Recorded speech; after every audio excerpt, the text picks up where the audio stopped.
내가 만약 늙은 어미보다 먼저 죽는 것을 부끄럽게 여긴다면 이 어미는 웃음거리가 될 것이다. 내가 옳은 일을 하고 받은 형벌이니 비겁하게 목숨을 구걸하지 말고 떳떳하게 죽음을 맞아라. 내 죽음은 너 한 사람의 것이 아니라 조선 민족 전체가 짊어지고 가야 할 것이다. 1910년 2월 14일 발렌타인데이에 사형 선고를 받은 안중근 의사에게 어머니 조마리아 여사께서 보낸 편지의 내용입니다. 이 내용을 공개하며 안중근 의사에 대한 특별 취재를 진행한 외신 기자가 있습니다. 그녀의 이야기를 통해 외국인의 시선에서 바라본 그날의 역사를 들어보고 되새기는 시간을 가져보겠습니다. 이야기를 시작하기 전에 구독과 좋아요는 이미 누르셨죠? 감사합니다. 그녀의 이야기를 시작합니다. 안녕하세요. 저는 프랑스의 문화 전문 기자로 활동하고 있는 마리 듀랑이라고 합니다. 저는 수년간 전 세계를 돌며 다양한 문화와 역사를 취재해왔습니다. 그러나 최근 한국 영화 하얼빈이 전 세계적으로 흥행하고 있다는 소식을 들으며 새로운 호기심이 생겼습니다. 이 영화는 1909년 하얼빈에서 이토 히로부미를 암살한 안중근 의사의 이야기를 다뤘다고 하더군요. 단순한 역사적 사건을 넘어 이 영화가 한국에서 큰 반향을 일으키고 있다는 점이 저를 더욱 궁금하게 만들었습니다. 사실 저는 영화가 공개되기 전까지 안중근이라는 인물에 대해 잘 알지 못했습니다. 프랑스에서는 그의 이름이 널리 알려져 있지 않기 때문입니다. 그러나 하얼빈이 한국 관객들로부터 눈물과 감동을 주는 작품이라는 극찬을 받고 있다는 이야기를 듣고는 도대체 어떤 사연이 있기에 이토 히로부미를 암살한 사건이 오늘날까지도 이렇게 강렬한 울림을 줄 수 있는지 궁금해졌습니다. 그래서 저는 곧바로 극장을 찾아가 영화를 관람하게 되었습니다. 영화를 보는 내내 저는 안중근이라는 인물과 그의 이야기에 점점 빠져들었습니다. 그는 단순한 저격수가 아니었습니다. 그는 철학자이자 사상가였고 조국을 위해 자신의 생명을 내던진 독립운동가였습니다. 영화를 통해 안중근 의사의 행동이 단순한 폭력이 아니라 조선을 침탈한 일본 제국주의에 대한 강렬한 저항이라는 것을 깨달았습니다. 영화가 끝난 후 저는 결심했습니다. 이 이야기를 좀 더 깊이 알아보고 전 세계에 알릴 수 있도록 취재를 시작해야겠다고 말입니다. 안중근 의사는 하얼빈에서 이토 히로부미를 암살한 후 곧바로 체포되어 일본으로 끌려갔습니다. 이후 그는 일본 법정에서 자신이 왜 이토를 암살했는지 조목조목 밝히며 자신의 행동이 단순한 살인이 아니라 독립운동의 일환임을 강조했습니다. 특히 그의 재판에서 밝혀진 이토를 암살한 15가지 이유는 단순한 역사적 기록을 넘어 한국인들에게 지금까지도 중요한 메시지를 전달하고 있습니다. 안중근 의사의 삶은 단순히 한국만의 역사가 아니라 모든 민족이 공감할 수 있는 자유와 정의, 그리고 평화를 위한 투쟁의 상징이었습니다. 1909년 10월 26일 만주 하얼빈역에 울려 퍼진 총성은 단순히 한 명의 생명을 앗아간 사건이 아니었습니다. 그것은 제국주의의 억압에 맞선 작은 나라의 마지막 외침이었으며 동양의 역사를 다시 쓰게 한 중요한 순간이었습니다. 이토 히로부미는 일본의 초대 내각 총리 대신이자 메이지 유신의 핵심 인물이었습니다. 그는 조선 침탈의 설계자이자 실행자로서 조선이 일본의 보호국으로 전락하는 데 결정적인 역할을 했습니다. 1905년 을사조약을 강제로 체결하며 조선의 외교권을 박탈했고 정미칠 조약을 통해 조선 군대를 해산시켰습니다. 이 과정에서 수많은 조선인들이 희생되었고 나라를 잃은 상실감은 조선 민중의 삶에 깊은 상처를 남겼습니다. 이토는 조선뿐 아니라 동아시아 전체를 일본의 지배 아래 두겠다는 야망을 품고 있었습니다. 그는 러일 전쟁의 승리를 발판 삼아 조선을 일본의 식민지로 만들기 위한 기반을 닦았습니다. 그러나 그의 행동은 단지 조선 민중의 삶을 파괴한 것에 그치지 않았습니다. 그는 일본과 조선, 그리고 청나라가 협력해야 한다고 주장했지만 실제로는 이를 명분 삼아 동양 민족을 지배하려는 야심을 숨기고 있었습니다. 안중근 의사는 이러한 이토의 기만을 간파했고 동양 평화를 위협하는 그의 존재를 제거해야 한다는 결심에 이르게 됩니다. 하얼빈 사건이 일어나기까지 조선의 상황은 참담했습니다. 1895년 명성황후 시해 사건은 일본 제국주의가 조선을 무력으로 제압하려는 첫 신호탄이었습니다.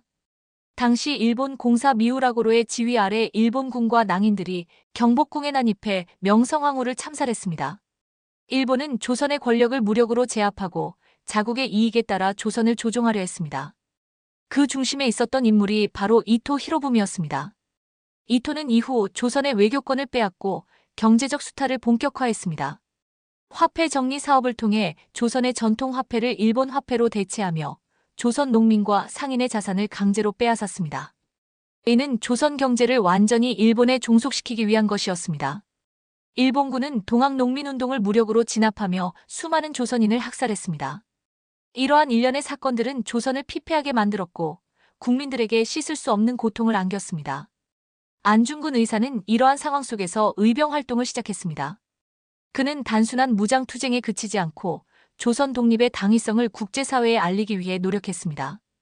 이토는 조선을 짓밟고 동양 평화를 깨뜨린 제국주의의 상징이었고 안중근 의사는 그를 처단함으로써 일본 제국주의의 야망에 제동을 걸고자 했습니다. 하얼빈 사건은 철저히 계획된 의거였습니다. 안중근 의사는 단지동맹을 결성해 동지들과 함께 손가락을 자르며 조선 독립에 대한 굳은 의지를 다졌습니다. 안중근 의사는 체포된 후에도 자신의 행동이 단순한 암살이 아님을 강하게 주장했습니다. 그는 자신이 조선의 독립을 위해 싸우는 의병장이며 국제법상 전쟁 포로로 대우받아야 한다고 주장했습니다. 그러나 일본 법정은 그의 주장을 외면했고 그를 테러리스트로 몰아갔습니다. 그러나 그가 밝힌 이토 히로부미 암살의 15가지 이유는 조선을 침탈한 일본 제국주의의 실체를 적나라하게 드러냈습니다. 그가 결성한 단지동맹은 독립을 위해 목숨을 바친다는 굳은 의지를 상징합니다. 단지동맹의 일원들은 자신의 약속을 다짐하며 손가락을 잘랐고 피로 대한독립이라는 글자를 썼습니다. 하얼빈 의거 전 그는 단지동맹의 동지들과 함께 이토 히로부미 암살을 계획하며 마지막 순간까지 고뇌했습니다. 1909년 10월 26일 안중근 의사는 하얼빈역에서 이토 히로부미를 암살한 후 현장에서 체포되었습니다. 그는 체포 당시에도 흔들림 없이 자신의 신념을 드러냈습니다. 나는 조선의 의병장으로 조국의 독립과 동양의 평화를 위해 이토 히로부미를 처단했다. 안중근은 체포된 후 리순 감옥으로 이송되었습니다. 약 2000km에 이르는 험난한 여정을 거쳐 도착한 리순 감옥은 이미 일본의 식민 통치 아래 있던 곳이었습니다. 이곳에서 그는 자신이 왜 이토를 암살했는지, 그리고 일본이 조선을 어떻게 억압하고 있는지를 세계에 알리기 위해 노력했습니다. 1909년 12월 19일 일본 법정에서 그의 첫 재판이 열렸습니다. 재판은 철저히 일본의 입장에서 진행되었고 일본인 판사와 검사가 모든 과정을 주도했습니다. 그러나 안중근 의사는 일본 법정에서도 자신감 넘치는 태도로 논리적인 주장을 펼쳤습니다. 그는 자신이 단순히 개인적 원한으로 사람을 죽인 범죄자가 아니라 조선의 독립을 위해 싸운 군인임을 강조했습니다. 그는 일본 판사를 향해 이렇게 말했습니다. 나는 조선의 의병장으로서 전쟁 중 적장을 처단한 전쟁 포로입니다. 국제법에 따라 전쟁 포로는 적국의 법정에서 재판받을 이유가 없습니다. 나를 심판하려면 만국공법과 국제법에 따라야 합니다. 이 발언은 일본 법정을 충격에 빠뜨렸습니다. 그의 논리는 명확했고 일본 판사들은 이를 반박하기 어려웠습니다.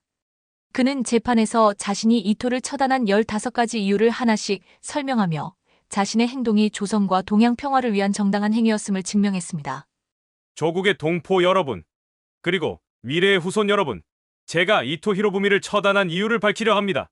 그것은 이 땅에 억압받는 모든 조선인들과 미래 세대의 자유와 존엄을 위한 선택이었습니다. 첫째, 명성황후 씨의 책임 때문입니다. 1895년 일본은 우리 조선의 국모를 비참하게 살해했습니다.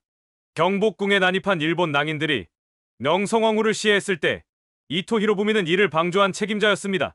이 사건은 일본 제국주의가 조선을 짓밟기 시작한 첫 신호탄이었습니다. 둘째, 을사조약을 강제로 체결했기 때문입니다.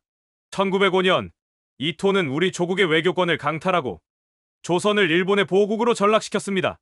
이토는 우리 민족의 자주권을 무참히 짓밟았습니다. 셋째, 정미 7조약을 통해 조선 군대를 해산했기 때문입니다. 1907년 그는 조선의 군대를 강제로 해산했습니다. 우리 민족을 지킬 방패를 빼앗고 수많은 군인이 의병으로 나서도록 만들었습니다. 이로 인해 더 많은 희생이 따랐습니다. 넷째, 고종 황제를 폐위시키고 헤이그 특사를 탄압했기 때문입니다. 우리 황제께서는 만국평화회의에 특사를 보내 조선의 독립을 호소하려 하셨습니다. 그러나 이토는 이를 탄압하며 황제를 폐위시키고 조선을 더욱 고립시켰습니다. 다섯째, 동학농민운동을 잔혹하게 탄압했기 때문입니다. 동학농민들은 일본군의 무자비한 진압 속에서 희생되었습니다. 이토는 민중의 절규를 철저히 짓밟으며 조선을 무력으로 제압했습니다. 여섯째, 경제적 수탈을 자행했기 때문입니다. 그는 화폐 정리 사업을 통해 우리의 자산을 빼앗고 농민들을 파산으로 몰아넣었습니다. 조선의 경제는 일본의 수탈로 인해 피폐해졌습니다. 일곱째, 언론과 교육을 억압했기 때문입니다. 조선의 신문은 검열과 패간의 위협 속에서 침묵해야 했고 우리의 역사와 정체성은 일본에 의해 왜곡되었습니다. 이는 우리 민족의 영혼을 말살하려는 시도였습니다. 여덟째, 조선인의 인권을 유린했기 때문입니다. 우리 민족은 일본의 지배 아래 강제 노동과 폭력에 시달렸습니다. 그들은 우리를 인간으로 대하지 않았습니다. 아홉째, 동양 평화를 위협했기 때문입니다. 이토는 동양 평화를 외치며 일본 제국주의를 정당화했습니다. 그러나 실제로는 조선과 중국을 침략하며 동양 민족을 지배하려 했습니다. 열째, 거짓 선전을 퍼뜨렸기 때문입니다. 그는 조선이 일본의 보호를 원했다고 국제사회에 거짓말했습니다. 우리 민족의 목소리를 왜곡하여 우리의 존엄을 짓밟았습니다. 열한째, 민족 자산을 약탈했기 때문입니다. 조선의 농토와 자산은 일본 자본가들의 이익을 위해 빼앗겼습니다. 이로 인해 농민들은 삶의 터전을 잃었습니다. 열두째, 황인종 연합을 가장한 기만 때문입니다. 그는 일본, 조선, 청나라가 협력해야 한다고 주장했지만 실제로는 일본이 동양을 지배하려는 야망을 감췄습니다. 열셋째, 민중의 고통을 외면했기 때문입니다. 경제적 파탄과 억압으로 수많은 우리 국민이 고통받았고 극단적 선택을 할 수밖에 없었습니다. 열넷째, 정치적 배신을 저질렀기 때문입니다. 그는 우리 민족에게 평화를 약속했으나 조선을 일본의 완전한 식민지로 만들기 위해 기만했습니다. 열다섯째, 제국주의를 확대하려 했기 때문입니다. 그는 동양의 평화를 위협하는 일본 제국주의의 상징이었습니다. 그의 존재는 조선 민족의 존엄과 자유를 위협하는 가장 큰 장애물이었습니다. 동포 여러분, 저는 이 15가지 이유를 분명히 밝히며 조선의 독립을 위해 그리고 동양의 평화를 위해 이토 히로부미를 처단했습니다. 당시 리순 감옥의 일본 간수와 헌병들은 그를 단순한 범죄자로 보지 않았습니다. 그들은 오히려 안중근을 신념을 가진 지도자이자 사상가로 존경하기 시작했습니다. 그의 인간적인 매력과 흔들림 없는 태도는 적들조차도 매료시켰습니다. 재판은 1910년 2월 14일 발렌타인데이에 안중근에게 사형을 선고하며 끝났습니다. 일본은 이 재판을 통해 조선 민중에게 공포를 심어주고자 했지만 오히려 안중근의 논리와 당당한 태도는 조선과 국제사회에 더 큰 울림을 주었습니다. 그는 재판이 끝난 뒤에도 항소하지 않겠다는 결단을 내렸습니다. 그 이유는 두 가지였습니다. 첫째, 그의 어머니 조마리아 여사의 편지가 그를 깨우쳤기 때문입니다. 어머니는 아들에게 옳은 일을 하고 받은 형벌이니 비겁하게 삶을 구하지 말고 당당히 죽음으로 맞서라는 메시지를 전달했습니다. 둘째, 그는 항소하지 않고 사형이 집행되는 시간 동안 자신의 사상을 기록하는 데 집중하기로 결심했습니다. 리순 감옥에서 그는 자신의 철학과 사상을 담은 책 동양평화론을 집필하기 시작했습니다. 이 책은 단순히 조선의 독립을 넘어 동양 전체가 서구 제국주의에 대항해 평화를 이루기 위해 협력해야 한다는 메시지를 담고 있었습니다. 그러나 일본은 그가 책을 완성하기도 전에 사형을 집행했습니다.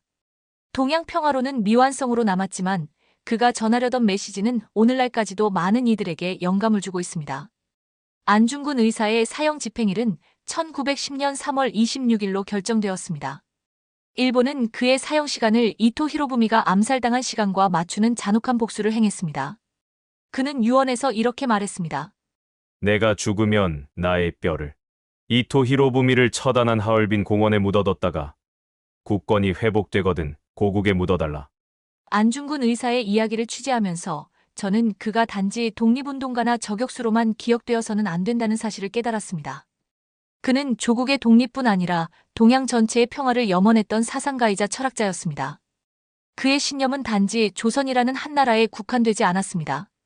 그는 일본, 조선, 청나라를 하나로 묶고 동양 전체를 평화롭게 만드는 비전을 꿈꿨습니다. 그것이 바로 그가 남기고자 했던 동양평화론입니다. 그는 감옥 안에서도 펜을 놓지 않았고 자신의 철학과 비전을 기록하기 시작했습니다. 안중근 의사는 동양이 연합해야만 서구 열강의 침략을 막고 진정한 평화를 이룰 수 있다고 믿었습니다. 그는 일본, 조선, 청나라가 힘을 합쳐 서양 제국주의의 침략에 대항할 것을 주장했습니다. 안중근은 동양 각국이 각자의 이익을 위해 분열되기보다는 서로 협력하고 평등하게 공존해야 한다고 역설했습니다. 그는 이렇게 말했습니다. 같은 동양인끼리 싸우는 것은 서양 제국주의의 먹잇감을 제공하는 행위일 뿐입니다. 동양 민족이 하나로 뭉쳐야만 진정한 평화를 얻을 수 있습니다.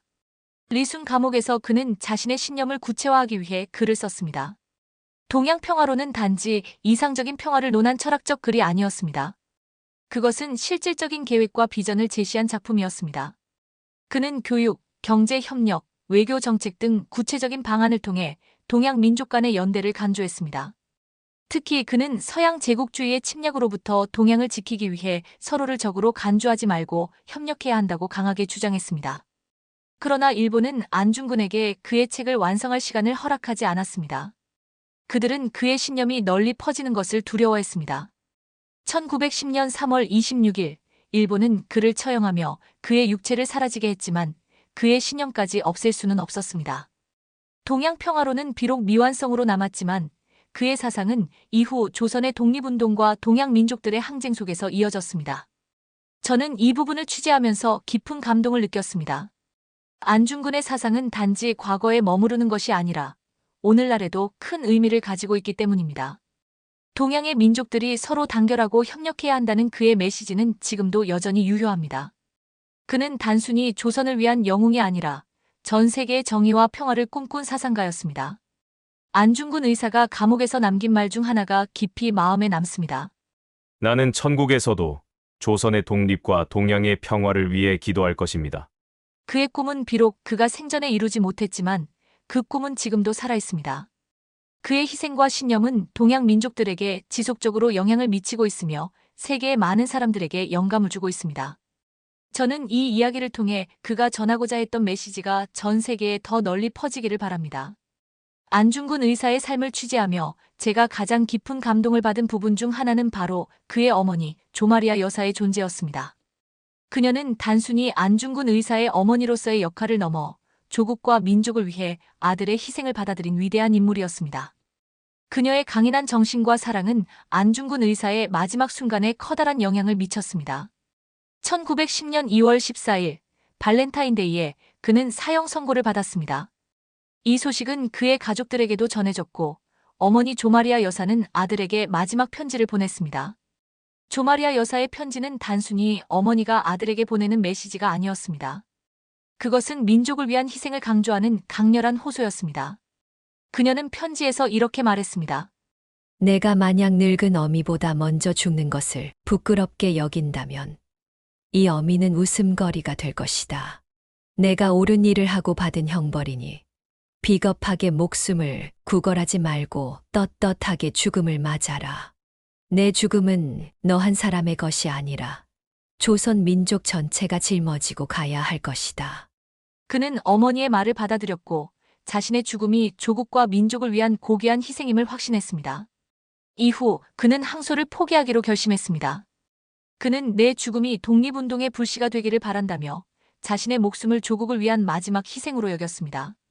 사형이 집행되기 전 안중근 의사는 어머니에게 마지막 유서를 남겼습니다. 이 유서에는 그의 깊은 효심과 조국에 대한 사랑, 그리고 후손들에게 전하는 메시지가 담겨 있었습니다. 그는 이렇게 말했습니다. 엎드려 바라건대 어머니께서 이 불초한 자식을 용서해 주시옵소서. 이슬과 같은 허무한 세상에서 어머니를 배울 날을 기다리며 천국에서 다시 만나 뵙기를 기도하겠습니다. 저는 천국에서도 조선의 독립을 위해 기도할 것입니다. 그는 어머니가 보낸 수의를 입고 사형장에 섰습니다. 그의 마지막 요청은 총사령으로 죽는 것이었습니다. 그는 자신이 전쟁 포로로서 군인으로 처형되기를 원했습니다. 그러나 일본은 그의 요청을 거절했고 결국 그는 교수형에 처해졌습니다. 1910년 3월 26일 아침 안중근 의사는 담담히 자신의 마지막을 맞이했습니다. 그러나 그의 유해는 끝내 조국으로 돌아오지 못했습니다. 일본은 그의 시신을 조선으로 보내는 것을 거부했고 지금도 그의 묘는 비어 있습니다.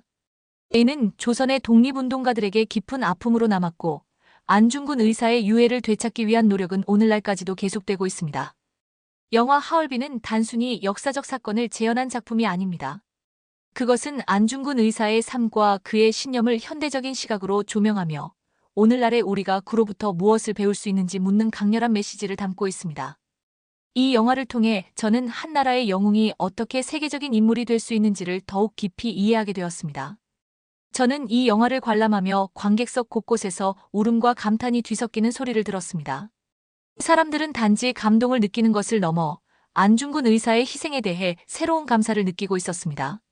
희생 없는 자유는 없다. 안중근 의사는 자신의 삶을 조국과 동양 민족을 위해 바쳤습니다. 그의 희생은 오늘날 우리가 자유와 독립을 누릴 수 있는 기반이 되었습니다. 그리고 그의 이야기는 우리가 현재의 자유를 어떻게 지켜나가야 할지를 묻는 도전이기도 합니다. 그는 단지 조국을 위해 싸운 독립운동가가 아니라 동양 평화를 위해 자신의 삶을 바친 세계적인 인물이었습니다. 영화 하얼빈은 우리에게 묻고 있습니다. 과연 우리는 안중근 의사의 희생과 신념을 기억하며 그의 뜻을 이어받아 우리의 자유와 평화를 지키기 위해 무엇을 하고 있는가? 이 질문은 단지 한국인들에게만 던지는 것이 아닙니다. 그것은 전 세계 모든 이들에게 주어진 도전이며 우리가 함께 고민해야 할 과제입니다. 프랑스의 르 피가로와 영국의 더 타임스는 안중근 의사를 조국을 위해 목숨을 바친 애국자라고 소개하며 일본의 식민정책에 대한 비판적인 논조를 실었습니다. 이는 당시 서구 열강이 일본과 동맹을 맺고 있던 상황에서 매우 이례적인 일이었습니다. 안중근 의사의 재판과 처형 소식은 일본 내에서도 논란을 일으켰습니다. 일본의 일부 진보적 지식인들은 그의 신념과 철학에 감명을 받아 일본 정부의 식민정책을 비판하기 시작했습니다. 특히 일본 변호사 중 일부는 안중근이 국제법에 따라 전쟁 포로로 대우받아야 한다고 주장하며 그의 재판이 부당하다고 비판했습니다. 이러한 목소리는 일본 내부에서도 제국주의에 반대하는 움직임을 확산시키는 계기가 되었습니다. 안중근 의사의 영향력은 조선 독립운동에 새로운 활력을 불어넣었습니다. 그의 희생은 이후 독립운동가들에게 강한 영감을 주었고 조선의 젊은이들에게 독립에 대한 희망을 심어주었습니다. 윤봉길 의사, 이봉창 의사와 같은 독립운동가들은 안중근 의사의 정신을 이어받아 자신의 목숨을 바쳐 조국을 위한 투쟁에 나섰습니다.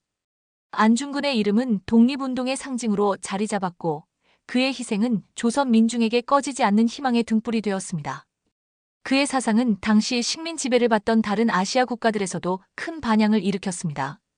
중국과 인도, 베트남의 독립운동가들 또한 그의 이야기에 영향을 받아 자신들의 투쟁을 이어갔습니다. 오늘날 세계 곳곳에는 안중근 의사를 기리는 기념비가 세워져 있습니다. 그의 이름은 조선을 넘어 동양과 세계의 자유와 평화를 위한 투쟁의 상징으로 남아 있습니다. 안중근 의사는 단순히 조선의 영웅이 아니라 전 세계 정의와 자유를 위한 투쟁의 상징으로 기억되어야 합니다. 그의 죽음은 끝이 아니라 시작이었습니다. 저는 안중근 의사에 대한 프랑스 기자의 깊이 있는 취재와 분석이 감탄스러웠는데요. 여러분은 어떠셨나요? 단순히 한국의 영웅으로 그치지 않고 전 세계적인 맥락에서 그의 신념과 희생을 조명한 점이 인상 깊었습니다. 특히 동양 평화론을 통해 안중근 의사가 꿈꿨던 평화가 지금도 유효한 메시지로 전달된다는 점은 매우 감동적이었는데요. 그의 죽음이 조선의 독립운동뿐 아니라 전 세계의 정의와 평화의 상징으로 자리 잡았다는 기자의 시각에 깊이 공감되었습니다. 오늘의 감동적인 이야기에 동감하셨다면 구독과 좋아요 부탁드려요. 끝까지 시청해 주셔서 감사드립니다.